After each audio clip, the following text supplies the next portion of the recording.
Clean Getaway by Nick Stone. Chapter 19. Get Settled. Smoking is what she means. Scoob caught her smoking, red-handed. "You can't tell your dad, Scooby-Doob," she says as she turns the key to crank the Winnebago. "I'll never hear the end of it." Okay.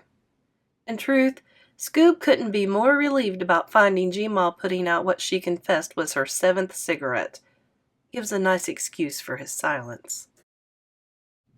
And he is dead silent. All he can think about is multi-state Amber Alert, and under investigation, and string of thefts. Though he can't seem to get the words swallowed and down into his belly, where they'll be properly digested and he can figure out what to do. The theft part is one thing. After everything he's learned and seen, he knows that part is definitely possible. String makes it sound like she went on some kind of spree, which seems like a stretch. She's 76 years old, for goodness sake. But there's no denying she almost walked out of that store in Meriden with a ring. He glances at her white hands on the steering wheel without turning his head. What if there really was a string? What'd she do with what she stole? Could it be here in the RV? Are they hauling contraband to Mexico? Well, contraband in addition to him, because that's the other thing. Scoob knows what Amber Alert means.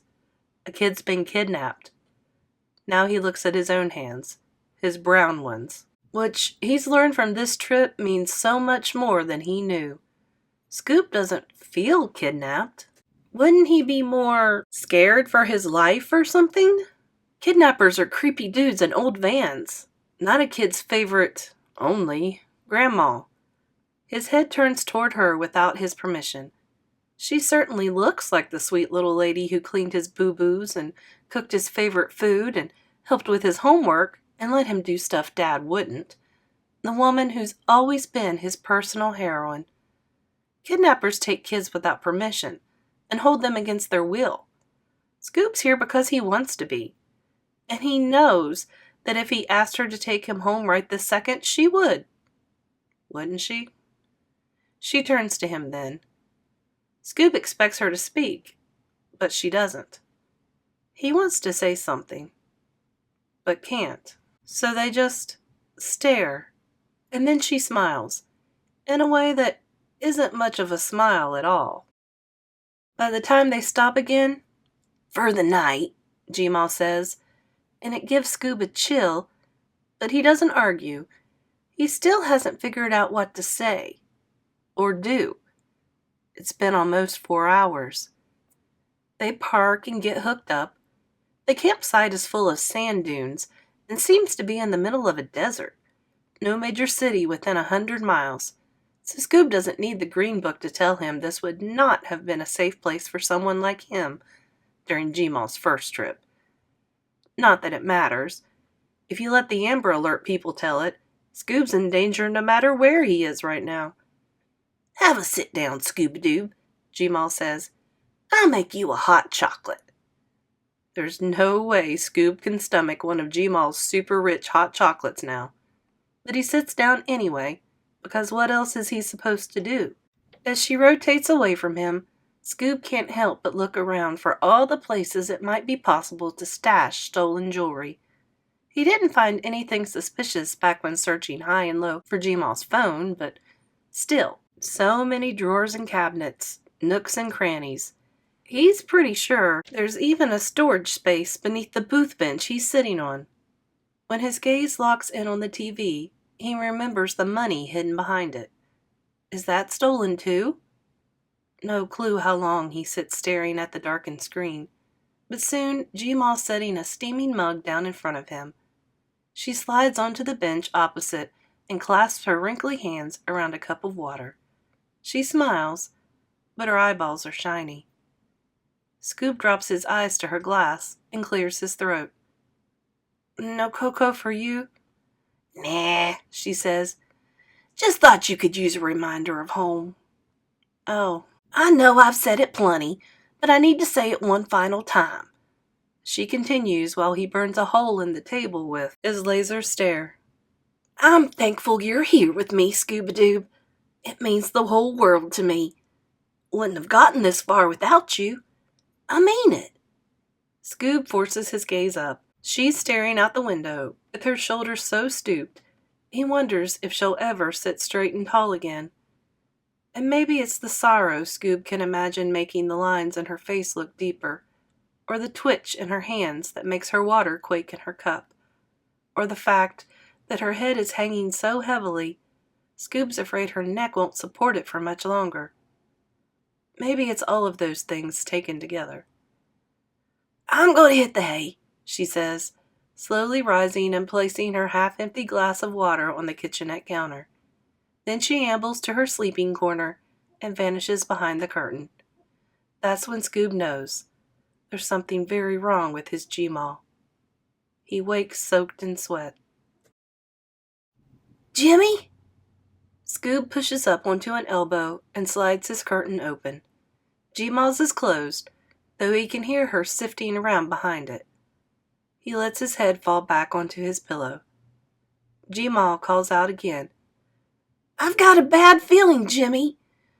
Yeah, me too, Scoob says under his breath. Before going to bed himself, Scoob went outside and took inventory of their surroundings. They're parked in Monaghan's Sandhills State Park, and while the two sites adjacent to theirs were empty when he checked, there was a tour bus-sized RV parked on the other side of the nearest dune. He flips to look out the window and make sure it's still there.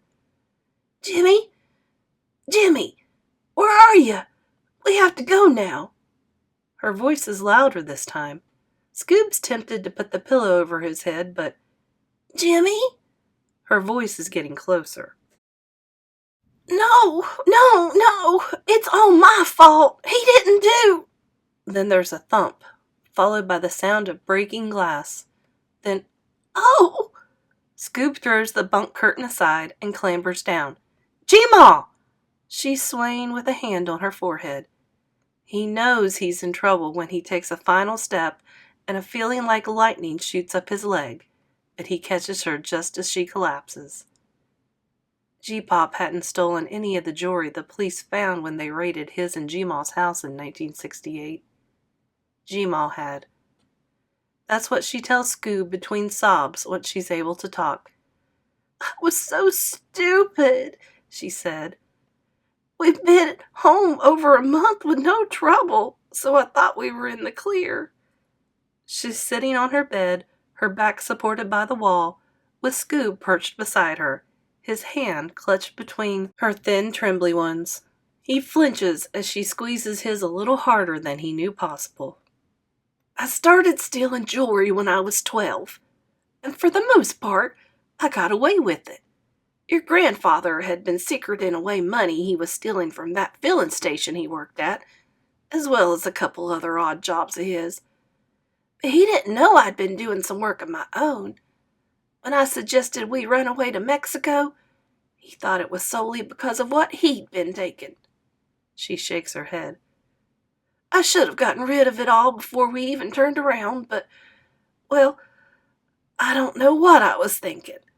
Certainly didn't want to part with my spoils. I was an angry young woman, Scoob. My daddy left, and my mama passed away, and people were so awful to one another, especially white folks to blacks. And the stealing? She pauses to take a breath. Well, it was my way of getting back at the world. Just the thought of all the things I'd taken. Silly trinkets I knew folks valued more than they did other human beings. It made me feel powerful. Felt good to do bad. And no one suspected the pretty blonde girl with the megawatt smile of being a professional jewel thief. Professional jewel thief. That's an oxymoron if Scoob's ever heard one. The police came in the dead of the night, she continues. They only found about $4,000 cash, which I think Jimmy might have been able to explain away if not for the jewelry. One of the pieces was a diamond tennis bracelet that I knew was too expensive to be written off by the store I took it from, but since we were leaving, I went for it anyway. Her sobs intensify. Jimmy tried to tell him he hadn't taken the stuff, but of course they didn't believe him, and they were doubly furious to find us together. Really, but I didn't say anything, Scoob. Oh. I never said anything. Yeah, he was going to go to jail no matter what. Back then, if you were black and accused of a crime, you were guilty whether you'd done it or not, and he really had stolen that money. Oh.